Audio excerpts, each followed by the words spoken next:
तो hello guys, मैं फिर से हाजिर हो चुका हूँ दी मैचलेस एम्पायर की और एक धमाल एपिसोड के साथ। और जैसा कि हम लोगों ने पिछला एपिसोड में देखा था, वही ओल्ड मैन ने सभी लोगों को जिंगचैंग एकेडमी में जाने के लिए अपने पीछे ले जाता है। और फिर कुछ देर जाने के बाद उन लोगों को आधी रास्ते में एक आकाश गैलरी के हाई एनर्जी के नीचे एक बंदा को दिखाई देता है। और वो बंदा वहाँ पे वो बहुत ही ध्यान से वहाँ पे कल्टीवेशन करता है। और फिर सभी लोगों को पता चलता है कि वो बंदा बहुत ही हाई लेवल पावरफुल है और उसी हाई लेवल का बंदा का नाम है किंग येफ है। वही ओल्ड मैन ने सभी लोगों को लेके जिंगचैंग एकेडमी के गेट के सामने पहुंच जाता है और वो बोला था कि ये जिंगचैंग एकेडमी के रजिस्ट्रेशन करने का गेट है। उसके बाद एक बंदा ने दावलिंग को एक टोकन देता है और उस टोकन का नाम है ब्लैक बैम्बो रेसिडेंस। और फिर दावलिंग उस टोकन को लेके ब्लैक बैम्बो रेसिडेंस के गेट के सामने पहुंच जाता है। और अब हम इस एपिसोड के स्टार्टिंग में देखते हैं कि दावलिंग उस गेट के सामने जाके अपने हाथों से बहुत ही जोर से गेट को खटखटाते हुए बोलता है, क्या कोई गेट के अंदर है और क्या कोई मुझे सुन सकते हो। और फिर कुछ टाइम के बाद दावलिंग थोड़ा सा हैरान होके बोलता है, कोई गेट को क्यों नहीं खोल रहा है। तो फिर क्या गेट के अंदर कोई भी नहीं है? ये तो नहीं हो सकता है। और मुझे अब लगता है कि मैं इस गेट को धीरे से नॉक कर रहा था, अब मुझे लगता है कि जोरों से नॉक करना पड़ेगा, तभी शायद कोई बाहर आ सकता है। और फिर से दावलिंग उस गेट को जोरों से नॉक करने लगता है। और फिर देखते हैं कि एक बंदा आके उस गेट को खोलता है और वो उस गेट को खोलते ही चिल्ला के बोलता है, ये सब कुछ क्या बकवास है और कौन है वो बदतमीज जो इतनी जोरों से गेट को खटखटा रहा है। और वो बंदा बहुत ही गुस्से में लग रहा था। और तभी हमें पता चलता है कि उस बंदा का नाम है लीमू। फिर दावलिंग उस बंदा को देख के बोलता है, हेलो ब्रदर, मेरा नाम है। और तभी वो बंदा दावलिंग के पूरा नाम ना सुन के ही बहुत ही ज्यादा गुस्सा होकर चिल्ला के बोलता है, बाहर में जाए तुम्हारे घटिया नाम और तुम। और मुझे लगता है कि तुम्हारे पास इस गेट पर तुम्हारे दस्तक देने का कोई गुड रीजन होना चाहिए, और नहीं तो ये तुम्हारे लिए अच्छा साबित नहीं होगा, क्योंकि मैं तुम्हें जान से मार डालने वाला हूँ। और दावलिंग लीमू के गुस्सा देख के बहुत ज्यादा घबरा जाता है। तभी वो घबराए हुए अपने मन में बोलता है, इस बंदा की पावर बहुत ही भयानक हो सकता है और मुझे लगता है कि उसके पावर से ज्यादा उसके गुस्सा ज्यादा हो सकता है। और फिर देखते हैं कि लीमू दावलिंग को गूंगा समझ के वो अजीब सा शक्ल बना के रोते हुए बोलता है, बच्चे क्या तुम गूंगे हो और क्या तुम नहीं जानते थे कि मैं अंदर में एक छोटी सी ब्रेक ले रहा था और सिर्फ तुम्हारी बुरी शोर की वजह से मेरे सभी प्रोग्रेस खो गया है। और फिर दावलिंग ये सुन के लीमू को बोलता है, ओहो I am so sorry, please तुम मुझे माफ कर दो, मैंने ये जानबूझ के नहीं किया और मुझे पता नहीं था कि तुम ब्रेक थ्रू पाने की ट्राई कर रही हो। और फिर लीमू ये सुन के बहुत ही ज्यादा गुस्सा हो जाता है और वो गुस्से से बोलता है, तो लड़का तुम गूंगे नहीं हो तो क्या तुम बिल्कुल अंधे हो क्योंकि तुम्हें बड़ा नोटिस का पेपर दिखाई नहीं देता है। फिर दावलिंग बोलता है, बड़ा भाई आप थोड़ा सा शांत हो जाए, और आप किस नोटिस के बारे में बोल रही हो, मुझे तो कोई नोटिस दिखाई नहीं दे रहा है और क्या यहाँ पर कोई नोटिस है। और लीमू ये सुन के बहुत ही ज्यादा हैरान हो जाता है और फिर वो देखता है कि वो नोटिस पेपर नीचे गिरा हुआ है। उसके बाद देखते हैं कि दावलिंग उसी ब्लैक बैम्बो टोकन को लीमू को दिखाते हुए बोलता है, मेरा नाम दावलिंग है और मैं जिंगचैंग एकेडमी में न्यू स्टूडेंट हूँ और ये रहा मेरा टोकन जो तुम देख सकते हो।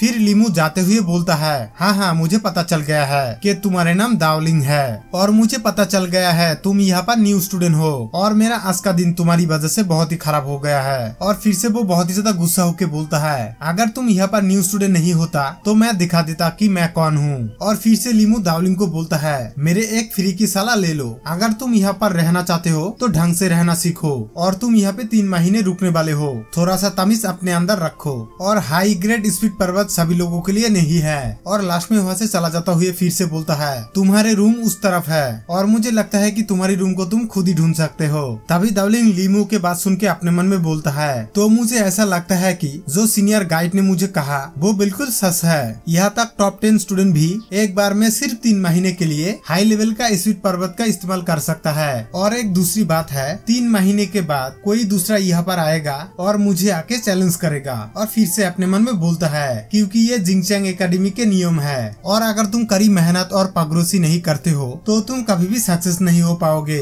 और तुम सबके पीछे रह जाओगे। उसके बाद हमें एक पुराने घर को दिखाया जाता है और दावलिंग रूम के अंदर जाके चिल्ला के बोलता है, ये रूम तो मेरे लिए बहुत ही अच्छा है। और फिर से वो हंसते हुए बोलता है, अरे इस रूम की बेड तो और भी अच्छा है और इसी बेड में मुझे बहुत ही मजा आ रहा है। और फिर से वो लेटे हुए बोलता है, ओहो मैं तो एक चीज बिल्कुल भी भूल गया हूँ, वो छोटा लड़का मतलब वही स्पीड मिंग वो उस मैजिकल रिंग के अंदर है। और फिर देखते हैं कि दावलिंग उस मैजिकल रिंग को खोलता है और उसे खोल के देखता है कि वो स्पीड मिंग बहुत ही प्यार से अभी भी सो रहा है। फिर दावलिंग उसे देख के बोलता है, छोटे लड़के तुम अभी भी क्या सो रही हो। उसके बाद फिर से उसे देख के बोलता बोलता है हालांकि ये कहा गलत नहीं है कि ये छोटा लड़का बहुत ही प्यार से सो रहा है, क्योंकि वो मुझे पता है कि वो कल्टीवेशन कर रहा है। और फिर वो ये सब कुछ सोच के अपने मन में बोलता है और मैं ये देख रहा हूँ कि मैथिकली बीच ब्लड के साथ विलय करने का स्किल है, और इसका मतलब ये है कि ये स्पीडमिंग कोई ऑर्डिनरी स्पीड बीस्ट नहीं है, और अगर ये कल्टीवेशन को पूरा कर लेता है तो ये स्पीडमिंग बहुत ही पावरफुल हो सकता है। उसके बाद डार्लिंग उस मैजिकल गैजेट के अंदर कुछ देख के वो घबरा जाता है।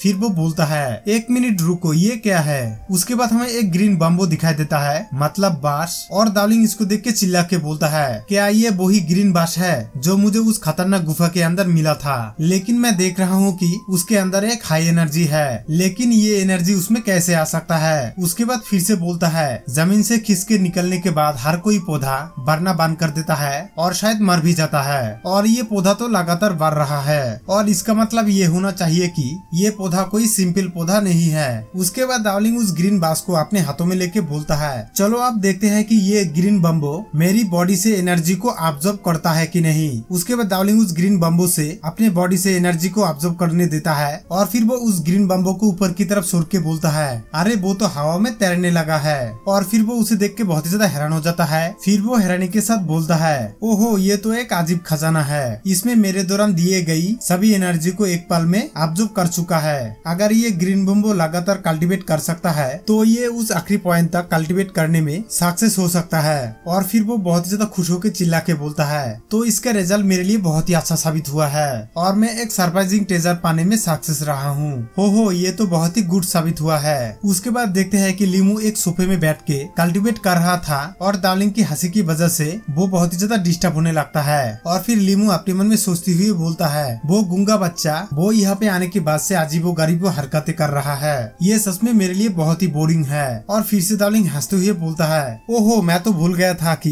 ये ग्रीन बम्बो स्पीडमिंग की है, और ये ग्रीन बम्बो मुझे चाहिए, लेकिन अगर वो छोटा आदमी मुझे देना चाहता है तो। उसके बाद हम देखते हैं कि दूसरे रूम में वांग जूनी चिल्लाते हुए वांगे को बोलता है क्या कहा तुम वांगे, क्या तुम सच कह रही हो कि तुम्हारे कजन ब्रदर वांगली और दावलिंग एक दूसरे को बहुत ज्यादा नफरत करता है। फिर वांगे बोलती है हाँ बिल्कुल ये बात सच है। और फिर वांग जूनी गुस्से से बोलता है ये दावलिंग सच में सभी को डिस्टर्ब करता है, उसे तो एक सबक सिखाना पड़ेगा। और फिर वांगे ये सुन के चिल्ला के बोलती है हाँ बिल्कुल ऐसा ही करना पड़ेगा, और इस दावलिंग की बिहेवियर बहुत ही घटिया है, और इसके अलावा वो बहुत ही शातिर है। तभी वांग जूनी बोलता है ओहो तो फिर ऐसा है, मैं बिल्कुल भी उससे नहीं डरता हूँ। फिर वांगे बोलती है कुछ दिन पहले मेरे चाचेरे भाई को फाउंटेन से एक ब्लू टोपास मिला था, और जब दावलिंग को इसके बारे में पता चला तो दावलिंग ने उस ब्लू टोपास को मेरे चाचेरे भाई के पास से चुरा के ले लेना चाहता था। उसके बाद फिर से वो रोते हुए बोलती है मुझे लगता है कि ये ब्लू टोपास पाने के लिए दावलिंग ने कोई कॉन्टेस्ट प्रतियोगिता के दौरान मेरे चाचेरे भाई को कोई बेईमानी धोखे से जान से मार डाला होगा।